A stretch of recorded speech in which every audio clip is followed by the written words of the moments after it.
I always believe that everyone is different, everyone is unique, everyone's special situation, their financial goals are all different. If someone asked me, should I use the money I have already in the bank or should I really take a look at financing options? I would say you always take a look at financing options. So, based on a typical business, let's say it's a $500,000 investment and you do have $500,000 in the bank. That money in the bank is post-tax. You've already earned that money, you've paid tax on it, and now it's sitting in there. If financing is available and it's at a rate that's comfortable for you, and the debt service is affordable based on the business projections, I would recommend that someone use financing. You've heard the old expression, use other people's money. And if in fact you ever need the other money for a number of different things, you always have your $500,000 in the bank for additional working capital or something that always goes wrong in business, a construction delay or a delay getting permits, or in the event of the last couple of years, COVID. So the answer clearly is yes, I would certainly use other people's money, provided that you can cover your debt service and the loan is affordable and you can qualify for the loan. In order to prepare for financing, it's like anything else in life, you have to prepare to do what you want to do and achieve your goal. I would say you should be aware of what the lenders are looking for. Now, one of the products Mike mentioned earlier is the 401k rollover, which we fondly call the Rainmaker. You can see the book in the back, Make It Rain. So that's one of our products that our founder was the architect for. And that just simply allows anyone to use their retirement funds, to access their retirement funds tax-free and penalty-free to start a business. So if you have $500,000 or $250,000 in your retirement fund, you can access that money tax-deferred and penalty-free. You can use that to buy a business or put the money, use that as the capital to get a loan or SBA loan. The goal there would be to use the money that's not taxed yet. So you're really working with 30 to 40% of the government's money that you haven't paid the taxes on yet. So in reality, right now, your retirement fund is being managed by a financial advisor, and he's buying stocks and bonds and things like that for you, and you're paying him a fee to do that. So right now, with the rollover, you can actually invest that money in yourself instead of having a financial advisor invest it into the market or have your financial advisor invested into publicly traded companies. So you can actually fund your company with your own retirement funds. And that is really one of the things we've been doing for 40 years very successfully. There's no debt service attached to it. It's one of the ways where you wouldn't have debt service to pay back to a lender if you were to do an SBA loan, or you can use that money for a down payment for an SBA loan and still keep your cash in the bank. Because lenders do look at post-closing liquidity. How much liquid cash do you have after you closed on your business and on your loan? So in order to get ready, prepare for that, I would give you the 5 or 6 things that lenders look for.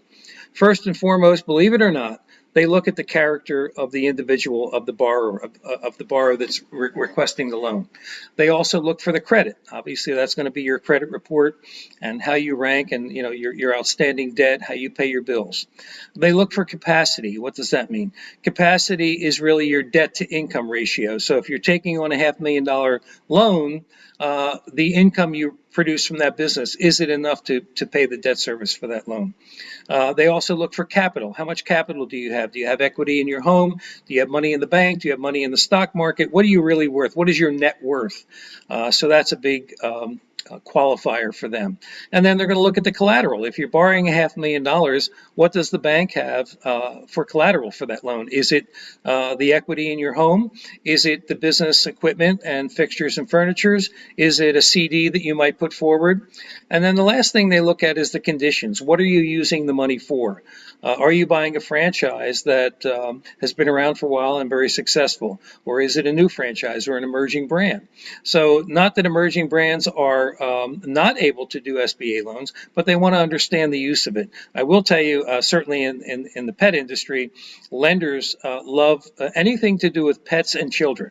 So they'll look at the conditions and make sure that they're comfortable with them. And we only work with lenders that do have an appetite for those types of franchises that we do work for. When should someone start to look for financing for the business they're prepared to purchase or go into. And I always recommend they do that as early as possible. Depending on the type of financing they're looking for, some may take 2 to 4 weeks, some may take 4 to 8 weeks. So it's never too early. And as soon as you've decided on the type of business you want to buy, which would allow you to understand what type of financing you may need in terms of the amount of money you may need based on what you may currently have, the earlier the better is really the simple answer to when I should start looking for financing. Give yourself plenty of time and make sure that you have time to provide all the documents a lender may require to get you financing and get you to settlement. Yeah, so a lot of us hear about SBA, the Small Business Administration. That is a department down in Washington, D.C., and it's a government guaranteed program. So, what does that mean? That means that the government will provide a guarantee to lenders, banks, who will provide SBA loans to new businesses, for small businesses in particular. It's a great program that the government puts together. However, because it is a government guaranteed program, there are a lot of restrictions to it. It has to be used under a certain amount of money, under $5 million, and there are guidelines for it. So some may tell you that it's certainly a challenge to apply for an SBA loan. It would be if you were doing that on your own and selecting a bank or sending it down to Washington to the SBA department. What we do at Benetrends is we work with preferred lenders.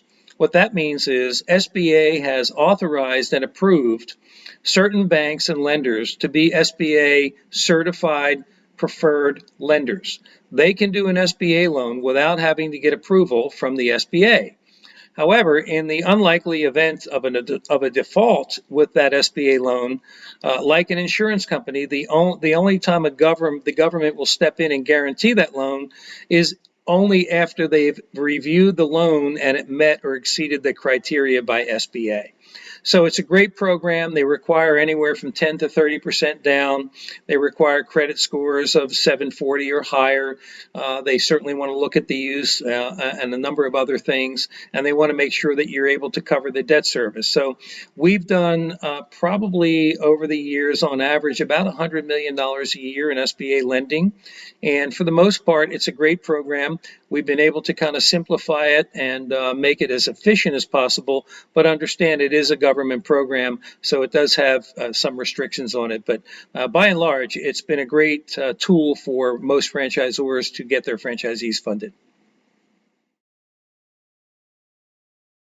Before I share them with you, I will share with you that I was a franchisee for Krispy Kreme for a long time. I was a franchisor, and now I'm on the supplier side. So as I look at it from a supplier side, and knowing I've been a franchisee and a franchisor, I would say to you that my 3 tips for any franchisee going into business are these 3 tips. Number one, follow the system. If you've made a decision to go into business with a brand, that means you've agreed with their system and you've explored it and you've done your due diligence. So once you've agreed to invest into that system, follow the system that you've approved. Tip number 2, do not quit at the 50-yard line. Why is that important? There'll always be obstacles. Every day when you get up, you're an entrepreneur. You're no longer a entrepreneur. You are now an entrepreneur. That means every day you hit all these obstacles and you attack them one at a time. So you go from one challenge to the next very enthusiastically. So do not quit at the 50-yard line. Third tip, do not go in undercapitalized. Make sure you understand the total investment. Make sure you understand the franchise fee. Make sure you understand the working capital required to get your business to profitability, to break even to profitability. And we talked earlier about the cash in the bank versus using that versus doing a loan. That cash in the bank will always be golden.